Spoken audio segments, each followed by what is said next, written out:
और आज हम बात करेंगे शेयर मार्केट के बारे में, या आप स्टॉक मार्केट भी कह सकते हैं। दोस्तों बेसिकली आज मैं 3 पॉइंट डिस्कस करने वाला हूँ।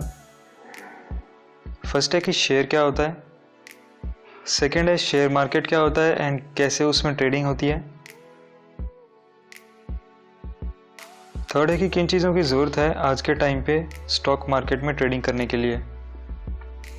तो चलिए शुरू करते हैं। So what is share. दोस्तों किसी भी बिजनेस को स्टार्ट करने या ग्रो करने के लिए कैपिटल यानी पैसे की ज़रूरत होती है, और वो भी बहुत सारे पैसे, जिसके लिए कंपनी के छोटे छोटे हिस्से कर दिए जाते हैं जिसे हम शेयर्स कहते हैं, और उन्हें पब्लिक को बेच दिया जाता है। फॉर एग्जाम्पल सपोज एक बिजनेसमैन है मिस्टर एक्स। इनकी एक कंपनी है जिसका नाम है ABC, जिसकी वैल्यू है 50 लाख रुपए, और ये अपने बिजनेस को ग्रो करना चाहते हैं जिसके लिए इन्हें 40 लाख रुपीज़ की और ज़रूरत है।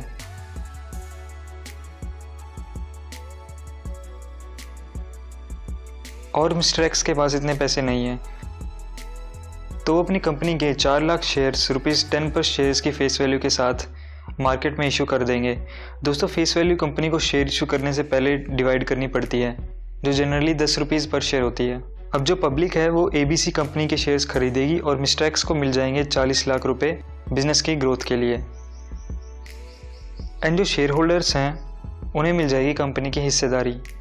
पर इसमें जो शेयर होल्डर्स हैं उनको फ़ायदा कैसे होगा, क्या उन्हें कंपनी प्रॉफिट देती है, इसके बारे में आज दोस्तों आगे बात करेंगे। पहले हम जान लेते हैं शेयर मार्केट क्या होता है। दोस्तों जैसे आपको अगर कुछ परचेज करना होता है तो आप मार्केट में जाते हैं, वैसे ही शेयर्स की बाइंग एंड सेलिंग के लिए भी मार्केट्स होती हैं।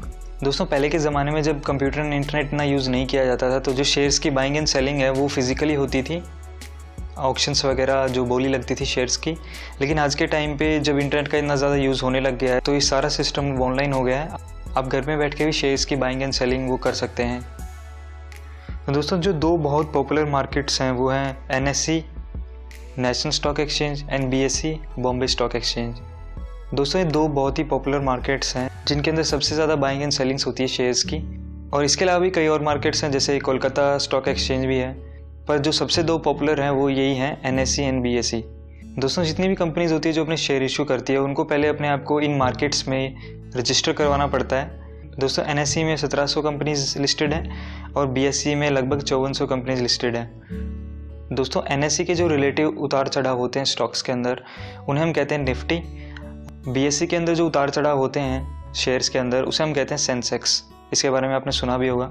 दोस्तों सेबी ने कुछ गाइडलाइंस इशू की हुई हैं, उन गाइडलाइंस के आधार पे ही जो इन्वेस्टमेंट है और जो स्टॉक्स एंड शेयर्स की जो ट्रेडिंग है वो इन मार्केट्स में होती है। ओके, तो चलिए दोस्तों देखते हैं कि बेसिकली जो शेयर मार्केट है वो कैसे काम करता है, how share market works.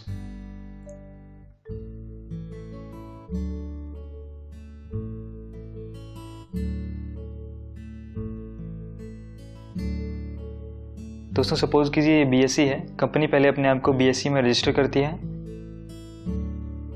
And जो फाइनेंशियल ब्रोकर्स हैं वो भी शेयर मार्केट्स के लिए काम करते हैं एज ए एम्प्लॉय, उनका उसमें कमीशंस होता है। दोस्तों फाइनेंशियल ब्रोकर्स होते हैं जो पब्लिक होती है, जिनको शेयर्स और स्टॉक्स की नॉलेज नहीं होती है कि कौन सी कंपनी में इन्वेस्ट करना चाहिए, कौन सी कंपनी में इन्वेस्ट नहीं करना चाहिए, तो वो आपको एज ए एडवाइस देते हैं और आपके लिए जो बाइंग एंड सेलिंग है उसका काम भी करते हैं वो, और बदले में आपसे कमीशन लेते हैं।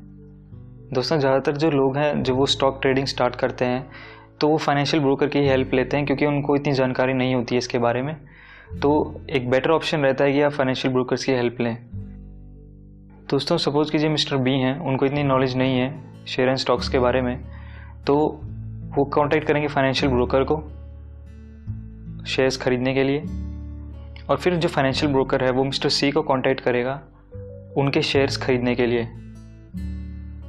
अगर मिस्टर C बेचने में इंटरेस्टेड हैं तो वो फाइनेंशियल ब्रोकर को कांटेक्ट करेंगे अपने शेयर्स बेचने के लिए, और वो फाइनेंशियल ब्रोकर जैसी रिक्वायरमेंट है मिस्टर B की, उनको उसके हिसाब से कांटेक्ट करेगा वो शेयर्स परचेज करने के लिए। अगर दोस्तों मिस्टर B को सारी नॉलेज है मार्केट के बारे में, तो वो डायरेक्टली भी मिस्टर C के साथ परचेज कर सकते हैं, तो फाइनेंशियल ब्रोकर को उनको कमीशन नहीं देना पड़ेगा।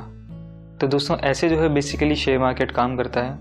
तो दोस्तों अब बात करते हैं कि जो शेयर होल्डर्स है वो प्रॉफिट कैसे कमाते हैं। दोस्तों जब एक पर्सन एक कंपनी के शेयर्स खरीदता है तो उसमें कोई खास लिमिट नहीं होती है। आप एक छोटी अमाउंट से भी स्टार्ट कर सकते हैं, लाइक 500 रुपये से भी स्टार्ट कर सकते हैं और करोड़ों में भी जाती है वो। तो उसी हिसाब से दोस्तों जो ओनरशिप राइट्स हैं और जो अदर वोटिंग राइट्स हैं या फिर बहुत तरह के राइट्स होते हैं वो उन्हीं शेयर होल्डर्स को मिलते हैं, उनका जो शेयर का प्रोपोर्शन है उसके हिसाब से।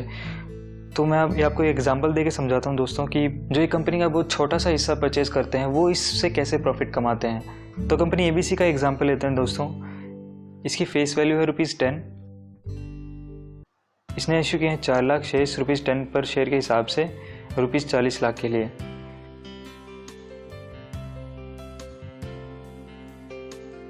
और मिस्टर B हैं जिन्होंने 1000 शेयर्स खरीद लिए 10 रुपये के हिसाब से 10,000 रुपये में। अब सपोज कीजिए कंपनी को अगले 1 महीने में अच्छा प्रॉफिट हुआ, तो क्या वो कंपनी मिस्टर B को उसमें से हिस्सा देगी? जी नहीं। तो मिस्टर B अब प्रॉफिट कैसे कमाएंगे? दोस्तों जब कंपनी को प्रॉफिट होता है तो उसकी जो मार्केट वैल्यू है उसकी फेस वैल्यू से बढ़ जाती है। सपोज इसकी फेस वैल्यू थी 10 तो उसकी मार्केट वैल्यू 11 हो जाएगी। तो जहाँ पे मिस्टर B ने उसको 10 रुपये में ख़रीदा था तो अब उसकी मार्केट वैल्यू 11 हो गई है, तो उसको अगर 11 रुपये में बेचना चाहें तो उन्हें 1000 रुपये का प्रॉफिट हो जाएगा। तो इस तरह से दोस्तों बाइंग एंड सेलिंग में प्रॉफिट कमाया जाता है शेयर ट्रेडिंग के अंदर। दोस्तों ये तो होगी शेयर ट्रेडिंग की बात। इसके अंदर लॉन्ग टर्म इन्वेस्टमेंट्स भी होती हैं और बहुत तरह की इन्वेस्टमेंट्स होती हैं, म्यूचुअल फंड्स वगैरह और भी बहुत टाइप की इन्वेस्टमेंट्स होती हैं। लेकिन बेसिकली अगर मैं बात करूं तो शेयर ट्रेडिंग में ऐसे ही जो शेयर होल्डर्स है वो पैसा कमाते हैं। रोज़ की रोज़ शेयर्स खरीदे जाते हैं, रोज़ की रोज़ बेचे जाते हैं जब उनके दाम बढ़ जाते हैं। और जिस तरह से इन्होंने प्रॉफिट कमाया है दोस्तों, वैसे ही अगर कंपनी को सपोज कीजिए लॉस हो गया तो जो मार्केट वैल्यू है वो कम हो जाती है, उसकी कम वैल्यू पे उसको बेच देते हैं तो आपको लॉस हो जाता है। तो ऐसे ही इसमें ये प्रॉफिट एंड लॉस का सिस्टम काम करता है।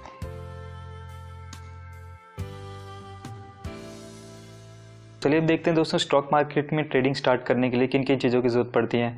दोस्तों इसमें पहले ज़रूरत पड़ती है एक सेविंग बैंक अकाउंट की।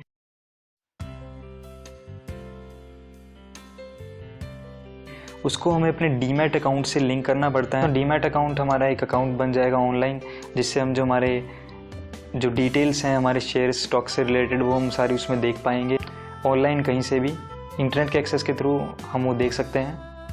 ट्रेडिंग अकाउंट में दोस्तों जितनी भी हमारी परचेजिंग एंड सेलिंग होती है शेयर्स की, वो जितनी भी ट्रांजैक्शंस है वो ट्रेडिंग अकाउंट से होती हैं। और अगर हमें जो प्रॉफिट और लॉस हो रहा है वो हमारे डीमैट अकाउंट में फिर शो हो जाता है। सपोज़ कीजिए हमें प्रॉफिट हो रहा है तो हमारा वो प्रॉफिट हमारे डीमैट अकाउंट में पहले ट्रांसफ़र होता है और फिर वो डीमैट अकाउंट से अगर हमारे जो हमें अर्निंग हुई है वो अर्निंग अगर हम अपने सेविंग बैंक अकाउंट में ट्रांसफ़र करना चाहते हैं तो वो हमारे डीमैट अकाउंट से ट्रांसफ़र होती है। तो दोस्तों इन्हीं चीज़ों की ज़रूरत होती है स्टॉक मार्केट में ट्रेडिंग करने के लिए। और एक बहुत मेन चीज़ है दोस्तों वो है नॉलेज। तो चलिए दोस्तों आज की वीडियो में बस इतना ही। अगर आपको ये वीडियो पसंद आया तो इसे लाइक कर दीजिएगा और अपने फ्रेंड्स के साथ शेयर कर दीजिएगा। और अगर आपका कोई क्वेश्चन है तो आप नीचे कमेंट बॉक्स में पूछ सकते हैं। और दोस्तों अगर आपने हमारे चैनल को अब तक सब्सक्राइब नहीं किया तो उसे सब्सक्राइब कर लीजिए एंड बेल आइकन को भी दबा दीजिए न्यू वीडियोज़ की नोटिफिकेशंस के लिए। And thanks for watching.